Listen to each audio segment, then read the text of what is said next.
నమస్తే మిత్రులారా, నేను జల్లేష్ రమేష్ని. నిన్న కవిత గారు బ్రహ్మాండంగా ఏడ్చారు.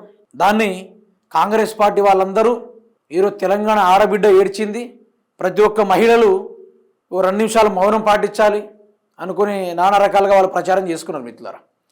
అయితే ఎందుకు ఈ హంగు ఆర్భాటాలు? దేనికోసం ఇవన్నీ? దేనికోసం ఏడుస్తున్నారు?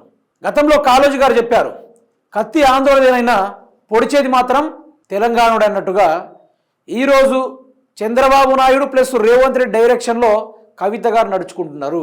ఈరోజు బీఆర్ఎస్ పార్టీ అధినేత అయిన కేసీఆర్ గారికి వెన్నుపోటు పొడిచే కార్యక్రమం. నిన్న శాసలి మండలిలో ఏం చేయాలి మిత్రులారా? తెలంగాణ రాష్ట్ర సమస్యల గురించి కానీ, విద్యార్థుల గురించి కానీ, ఉద్యోగాల గురించి కానీ, యూరియా గురించి కానీ, కొడంగల్లో అదేవిధంగా సీఎం సొంత నియోజకవర్గంలో స్కూల్ బస్సు లేకుంటే బస్సులు లేక విద్యార్థులు డీసీఎంలో వెళ్ళుడు, ఇవన్నీ మనం చూస్తూ ఉన్నాం. వీటిపైన అదే శాసన మండలిలో ఎందుకు మాట్లాడలేదు కవిత గారు? మాట్లాడలేదు. బీఆర్ఎస్ పార్టీ అవినీతి చేసిందని, నేను కేసీఆర్నే ఎదిరించిన, అందుకనే నేను కేసీఆర్ను బయటికి పంపేసిండు అనుకుంటూ ఏడ్చుకుంటా మళ్ళీ ఒక తువాల పట్టుకొచ్చింది మేడం. టిష్యూ పేపర్ కూడా కాదు, తువాల, ఇంత పెద్ద తువాల ఉంది. మరి ఆ తువాల లోపల గ్లిజరిన్లు పెట్టిందో లేకుంటే జండుబాం రుద్దిందో తెలియదు, కానీ ఇట్లా తుడవగానే బాగా కన్నీళ్ళు వస్తున్నాయి. మళ్ళీ అదొక ప్రిపేర్డ్గా. నా జీవితంలో నటీ సావిత్రి అని మీకు పదే పలుమార్లు సార్లు ఏమైనా సీతక్క గారి విషయంలో మాట్లాడాను. ఇప్పుడు నిన్న విషయం చూస్తే ఎడమ కంట్ల నుంచి 2 సుక్కలు గారాలే. ఏం చేయాలి? 2 సుక్కలు గారాలంటే నటీ సావిత్రి గారు ఆనాడే ఏ 5Gలు సోషల్ మీడియా లేని రోజుల్లోనే ఆవిడ ప్రత్యేకత గురించి చాలామంది మాట్లాడుకున్నారు ఆనాడే. కానీ ఈరోజు ఆవిడను మించిన మహామహులు ఈరోజు తెలంగాణ రాష్ట్రంలో ఉన్నారు. ఈ ఏడ్పులు ఎందుకు? ఈ శాపనార్థాలు ఎందుకు? దేనికోసం? ఎవరి కోసం? ఎవరిని సంతోషపరచడం కోసం? ఎవరి మనసుని బాధ పెట్టే ప్రయత్నాలు ఇవన్నీ. అయితే కవిత గారు మాట్లాడుతూ నిన్న కొన్ని అంశాలు కీలకంగా చెప్పారు. వాటిని పిన్ టు పిన్ కొసదాకా నేను వినిపించే ప్రయత్నం చేస్తా. ఎందుకంటే ఇవన్నీ డైవర్షన్ పాలిటిక్స్. రేవంత్ రెడ్డి ఆడుతున్న ఇది ఒక చదరంగం. అటు చంద్రబాబు నాయుడు గారు, ఇటు బీజేపీ, అదేవిధంగా ఇటు రేవంత్ రెడ్డి ప్లస్ ఇంకోటి ఇంక్లూడింగ్గా కవిత గారు, వీళ్ళందరూ కలిసి ఓన్లీ వన్ పార్టీని టార్గెట్ చేస్తూ ఉన్నారు. కేసీఆర్ గారి నినాదం పాలమూరు నీళ్లు, కృష్ణా జలాల నుంచి 769 పైగా టీఎంసీల కోసం కేసీఆర్ కొట్లాట. రేవంత్ రెడ్డి ప్రభుత్వం అదే కృష్ణా జలాలపైన 299 టీఎంసీలు సాలనే ముచ్చట. ఆయన ఆంధ్రాకు అమ్ముకుంటుండు. ఈ విషయం ఎక్కడ బయటపడుతుందో అని రేవంత్ రెడ్డి చదరంగా మారుతున్నట్టు. దాని తగ్గట్టుగానే నిన్న శాసన మండలిలో అందరూ కూర్చున్నారు. ఆ శాసన మండలి అందరూ కూర్చుంటే కవిత గారి యొక్క డ్రామా హై క్లాస్. మనం మాట్లాడుకుందాం ఒక్కసారి. సర్వభ్రష్టు బీఆర్ఎస్ తెలంగాణ సర్వనాశనం చేసింది. పద్ధతి పాడు లేని పార్టీ, పద్ధతి పాడు లేని ఆంధ్ర పెత్తందారులను తన్నిన పార్టీ అది. ప్రజాస్వామ్యం లేని పార్టీ, నైతికత లేని పార్టీ, అవినీతి ఎజెండాగా పెట్టుకున్న పార్టీ, అడుగడుగున తెలంగాణకు ద్రోహం చేసిన పార్టీ, 10 ఏళ్ళు ఏమి పీకలేకపోయిన పార్టీ, అధికార పక్షంగా ఫెయిల్ అయిన పార్టీ, ప్రతిపక్షంగా ఫెయిల్ అయిన పార్టీ, మొత్తం సర్వభ్రష్ట పార్టీ బీఆర్ఎస్ అనుకుంటా మేడం గారు మాట్లాడారు. ఒక్కసారి మనం మాట్లాడుకునే ప్రయత్నం చేద్దాం. ఒకసారి మేడం మాటలు విందాం. ఇక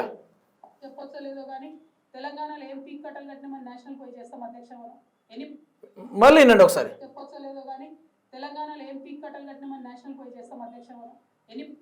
జాగృతి తల్లికి జై. ఇప్పుడు మీకు కొన్ని చూపెట్టే ప్రయత్నం చేస్తాం మిత్రులారా. ఇదొకటి చూసారా? ఆవిడ గారు అట్లా ఏడ్చారా లేదో, నిన్న V6 డిజిటల్ ఏం చేసిందంటే నిండు సభలో కవిత కంటతడి, తెలంగాణ రాష్ట్రం ఆ కంటతడిలో పాపాలతోటి కొట్టుకోబోతుంది, బిడ్డ ఏడ్చింది అనుకుంటూ నానా రకాలుగా పత్రిక రాశారు. మీకు ఇంకోటి కూడా చూపెడతా నేను, బ్రహ్మాండమైన విషయము. ఇక మీకు చూడండి, మీరు ఏబిఎన్ ఆంధ్రజ్యోతి ఏం రాసిండంటే తెలంగాణలో ఏ సమస్యలు లేనట్టు, అసలు ఎక్కడ కూడా పొంతరాలు లేనట్టు, ఎక్కడ కూడా ఏది జరగనట్టు. మొన్నటికి మొన్న మిత్రులారు మీరు ఒక్కడే గమనించాలి, మొన్నటికి మొన్న భర్త చనిపోయిన బాధలో అదే జూబ్లీ హిల్స్లో మాగంటి సునీత గారు ఏడుస్తే దొంగ ఏడుపులు, ఓట్ల కోసం ఏడుపులు, అజ్జేసిర్రు ఇచ్చేసిర్రు అనుకుంటూ ఒక్కొక్క గాడిదలు కూసిన మాటలు ఏ ఒక్కడైనా ఎవరైనా రాశారు పత్రికల్లో? ఏ ఒక్కరైనా పేడ్ ఆర్టిస్టులు అంటారు కదా. ఇప్పుడు పేడ్ ఆర్టిస్ట్ పనిచేస్తే ఎట్లుంటుందో మీకు చూపెడతా. ఇక చూడండి, మీరే చూడండి. ఇది కొసదాకా ఫోకస్ చేయ ఒకసారి. ఇగో Andhra Jyothi, Hyderabad main Hyderabad main 2, Andhra Pradesh main 1, Andhra Pradesh main 2, Telangana main 1, Telangana main 2. ఈ మొత్తం 4 మనం 6 టాపిక్స్లో చూసుకుంటే ఎవరు ఉందండి? బీఆర్ఎస్ నైతికత లేదు, బీఆర్ఎస్ నైతికత లేదు, ఏడిసిన కవిత అనుకుంటూ నానా రకాలుగా వరుసపెట్టి రాసిరు. రాస్తే నేనేమంటున్నా అంటే మాగంటి సునీత గారు ఏడిచేటప్పుడు దొంగ ఏడుపులు. సొంత భర్త చనిపోతే ఆవిడ గారు ఏడుస్తారేమో ఓట్ల కోసం దొంగ ఏడుపులు. మరి కవిత గారు దేనికోసం ఏడ్చారు? అయితే ఇట్లా రాసి మరి ఎవరు పెయిడ్ ఆర్టిస్ట్ ఎవడు? సరే వాళ్ళు డబ్బులు తీసుకున్నారు కావచ్చు, ఇక రేవంత్ రెడ్డి జోకుతున్నారు కావచ్చు, జోక్కొని మనకు అంత ఇబ్బంది ఏం లేదు. బట్ అదే ఆడబిడ్డ ఆ రోజు ఏడ్చినప్పుడు ఏమైంది? ఆ రోజు ఆడబిడ్డకు ఏ గౌరవం ఇచ్చిర్రు? మంత్రి ఎమ్మెల్యేలతో సహా ఆ ఆడబిడ్డ పైన ప్రతి ఒక్కరు దుష్ప్రచారాలు. ఓట్ల కోసం ఏడుస్తుంది, సింపతి గెయిన్ చేసుకోవడానికి ఏడుస్తుంది అనుకుని నానా రకాలుగా మాట్లాడారు.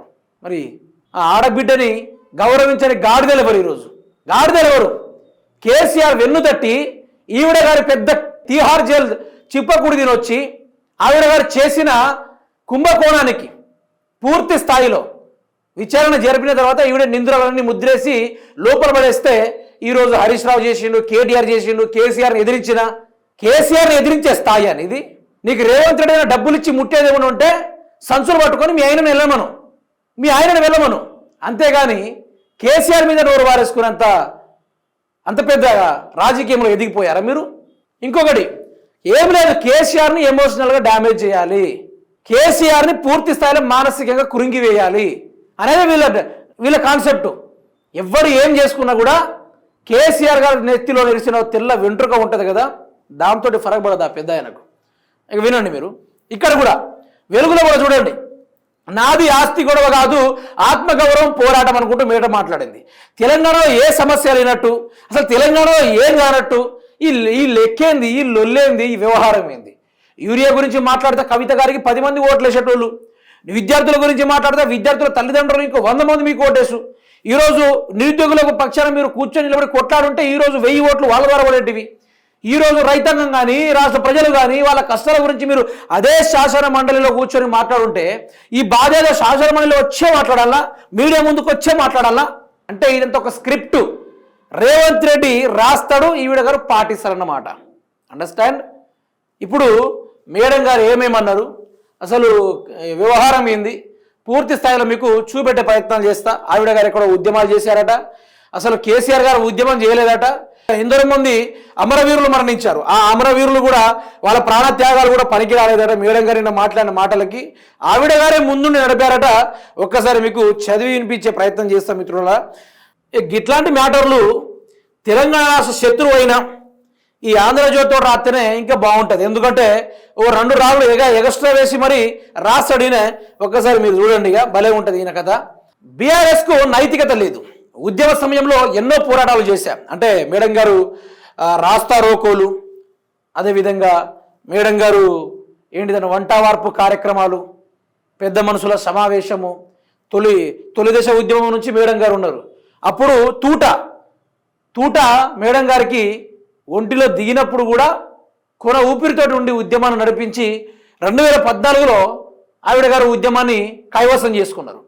తెలంగాణ రాష్ట్ర ఉద్యమం నడిపించి తెలంగాణ రాష్ట్రాన్ని ఏర్పాటు చేసింది ఎవరయ్యా అంటే రేపు 2026లో ప్రింట్ అయ్యే పుస్తకం ఏదైనా ఉందా అంటే Kavitha the history of Telangana pride, అదేవిధంగా ఉద్యమకారురాలు, ద గ్రేటెస్ట్ అండ్ గ్రేటర్ అనుకుంటూ ఇంగ్లీష్ పీస్లో 4-3 అక్షరాలు వదిలేసి రాస్తారు వీడి గురించి. కేసీఆర్ గారు, అదేవిధంగా అమరవీరులు శ్రీకాంతాచారి, జయశంకర్ గారు, కాళోజీ గారు, తెలంగాణ కోసం పాటుపడిన ప్రతి ఒక్క గాయకులు, ప్రతి ఒక్కరు వాళ్ళు కాదు తెలంగాణను తీసుకొచ్చింది. వన్ అండ్ ఓన్లీ లెజెండ్ కవిత గారు మాత్రమే. వినండి, ముందు భలే ఉంటుంది. జాగృతి ద్వారా యువత మహిళలను ఆకర్షించా, తెలంగాణ బిల్లుకు ముందు ఢిల్లీలో ఆస్కార్ ఫెర్నాండెజ్తో కేసీఆర్ భేటీ ఏర్పాటు చేయించింది నేనే. ఓరి నాయనో, ఈయనని భలే ఉంది ఇది. ఉద్యమంలో కుటుంబాన్ని వదిలి మరి కష్టపడ్డాను, తెలంగాణ వచ్చిన వెంటనే నాపై ఆంక్షలు మొదలు, నాపై కక్ష కట్టి కుట్ర చేసి బయటకు పంపారు. అవమాన భారంతో అన్ని బంధాలు తెంచుకొని వచ్చా. బీఆర్ఎస్ నుంచి బయటకు రావడం సంతోషంగా ఉంది. 10 ఏళ్ల పాలనలో ఆశలన్నీ అడియాసలు, ఇళ్ళు ఇవ్వలేదు, ఉద్యమకారులకు గుర్తింపు ఇవ్వలేదు. సరికాదా? అమరుల స్మరక స్తూపం నిర్మాణంలోనూ అవినీతికి పాల్పడ్డారు. నీళ్లు, నిధులు, నియామకాల ట్యాగ్ లైన్కు గండి కొట్టారు. ఆస్తుల కోసం కాదు నాది ఆత్మగౌరవ పోరాటం. అసెంబ్లీ ఎన్నికల నాటికి రాజకీయ పార్టీగా జాగృతి, వ్యక్తిగా సభ నుంచి వెళ్తున్నా, శక్తిగా తిరిగి వస్తా. మండలి వేదికగా కవిత వ్యాఖ్యలు. కంటతడి తెలంగాణలో ఏం పీకి కట్టామని జాతీయ స్థాయిలో పీకుతామంటూ బీఆర్ఎస్ గా మార్చారని కేసీఆర్ పై ధ్వజం ఎచ్చిన కవిత గారు ఏమన్నారు? రాజీనామాపై పునరాలోచించుకోండి అనుకుంటూ మాట్లాడుతున్నారు. ఒక్కసారి మాట్లాడుకునే ప్రయత్నం చేద్దాం. కేసీఆర్ లేనిదే కవిత జీరో, కేసీఆర్ లేనిదే కవిత జీరో. కేసీఆర్ లేనిదే ఈరోజు కవిత పరిస్థితి ఏంటిది? ఉద్యమాలు నడిపించడం, అది చేసినాం, ఇది చేసినాం. మీకు సింపుల్గా చెప్తా. ఇప్పుడు కేసీఆర్ గారు సభ పెట్టబోతున్నారు. ఇక్కడ ఈ యొక్క పాలమూరు, రంగారెడ్డి, నల్గొండలో సభ పెడతామంటున్నాడు. కేసీఆర్ని ఎదుర్కొనే దమ్ము ఈ భారతదేశంలో ఎవరికి లేదు, including prime minister Narendra Modi నుంచి మొదలు పెడితే కోసదాకా ఉన్న ముఖ్యమంత్రుల వరకు కేసీఆర్ని ఆపే మొగోడు కానీ, అంత సబ్జెక్ట్ ఉన్న మొగోడే కానీ ఈ రాష్ట్రంలో ఉన్న ఎవరికి అంత లేదు, ఎవరికి అంత సబ్జెక్టే లేదు. అట్లాంటి కేసీఆర్ని ఆపడానికి వీళ్ళు నానా రకాల ప్రయత్నాలు. ఆయనేమో అసెంబ్లీలో బూతులతో రెచ్చిపోతాడు. ఒక ఆంధ్ర పెత్తందారం నుంచి చంద్రబాబు నాయుడు ఏమో నేను ఎక్కడ కూడా మోకాలు అడ్డు పెట్టలేదు అనుకుంటూ ఆ మనిషి మాట్లాడతాడు. ఇక్కడ లెక్కన చూసుకుంటే కవిత అటాకింగ్. నేను చెప్తున్నా కదా, ఆ యొక్క పెద్ద మనిషి గురించి, అతని మానసికంగా గురించి కానీ, అతన్ని శారీరకంగా కానీ, ఆయన అలా ఆలోచించే విధానం గురించి అన్నిటిపైన దెబ్బ కొట్టడానికి వీళ్ళు రంగంలోకి కవితను దింపారు. దీనికోసం వీళ్ళు ఖర్చు పెట్టింది అక్షరాల 250 కోట్ల నుంచి 1000 కోట్ల వరకు. కవిత గారికి కేసీఆర్ పైన ఇటువంటి మాటలు మాట్లాడడానికి ఇన్ని కోట్లు కేటాయించింది రాష్ట్ర ప్రభుత్వం. దీని వెనకాల ఉండి నడిపించేది రేవంత్ రెడ్డి మాత్రం. బిహైండ్ ద స్క్రిప్ట్ మొత్తం రేవంత్ రెడ్డి రాస్తాడు, కవిత గారు దాన్ని పూర్తి స్థాయిలో అమల్లోకి చేస్తారు. అందుకనే కవిత నిన్న శాసన మండలిలో మాట్లాడుతూ అటు ఇటు బెదిరింపుకుంటూ ఏడ్చుకుంటూ, బికాస్ ఆఫ్ ఏడ్చింది దేనికంటే భయం. కేసీఆర్ మీద మాట్లాడుతున్నా అనే భయంతో ఆవిడ గారు కన్నీళ్లు పెట్టుకున్నారు. అవినీతి అక్రమాల గురించి కవిత గారే మాట్లాడాలి. ఎందుకంటే లిక్కర్ మాఫియాలో ఎదిగిన మహిళ, లిక్కర్ మాఫియాను ముందుకు నడిపించిన వీర నారి, ఈరోజు తెలంగాణ రాష్ట్ర ఆడబిడ్డ అనుకునే ఆవిడ ఈరోజు లాస్ట్కి తిహార్ జైలుకి వెళ్ళి ఆ యొక్క బ్రాండీల కథలతోటి బయటకు వచ్చారు. నేనేం చెడుగా మాట్లాడతలేను, ఉన్నది మాట్లాడుతున్నా. ఇక్కడ తెలంగాణ రాష్ట్ర నీళ్లను దోచుకునే వ్యవహారం ఎక్కడ బయట పడుతుంది? తెలంగాణ రాష్ట్ర ప్రజలు ఎక్కడ కేసీఆర్ కుటుంబం గురించి మాట్లాడుకుంటారు? వీరు దీన్ని మర్చిపోతారని రేవంత్ రెడ్డి చదరంగం, చెస్ ఆటని బ్రహ్మాండంగా నేర్చుకున్నాడు ముఖ్యమంత్రి రేవంత్ రెడ్డి. అదే తీరుగా అమలు చేస్తూ ఉన్నాడు. ఇప్పుడు ప్రజలు ఊళ్ళో ఏం మాట్లాడుకుంటారు? కవిత కేసీఆర్ని తిట్టింది, కేసీఆర్ అభివృద్ధి చేసిందట అనే యొక్క మాట రావాలన్నది వీళ్ళ యొక్క కాన్సెప్ట్. బట్ అసలైంది ఏంది? మన పొలాలు ఎండిపోవడానికి గల కారణమే రేవంత్ రెడ్డి. ఈరోజు మనకు రావాల్సిన నీళ్లు కాళేశ్వరం పరంగా కావచ్చు, అన్నారం పరంగా కావచ్చు, సుందిళ్ళ పరంగా కావచ్చు, నీళ్ళన్నీ ఏపీకి దారాదత్తం చేసి ఆ నీళ్లు సరిపోవడం లేదని పాలమూరు నుంచి నల్లమల్ల సాగర్కి నీళ్లు మళ్లింపే దిశగా తెలంగాణ రాష్ట్రం జోర్దార్గా కసరత్తులు చేసి కేసీఆర్కి అడ్డంగా దొరికిపోతే కేసీఆర్ గారు తోలు తీస్తా అనే మాటకి భయపడి కవితని బయటకు తీసుకొచ్చి 500 కోట్ల దాకా డబ్బులు ఇచ్చి కేసీఆర్ గారి పైన దుష్ప్రచారాలు చేసే వ్యవహారము ఏం పీకి కట్టలు కట్టారని ఆవిడ గారు మాట్లాడుతూ ఉన్నారు. నేను చెప్తా విను కవిత గారు, విను. 10 ఏళ్ల పరిపాలనలో తెలంగాణ రాష్ట్రం మధ్యతరగతి, తెలంగాణ రాకముందు మధ్యతరగతి ఆదాయం వచ్చేసి 20,000. తెలంగాణ రాష్ట్రం ఏర్పడిన తర్వాత ఓ మధ్యతరగతి ఆదాయం 3 లక్షల నుంచి 5 లక్షలు.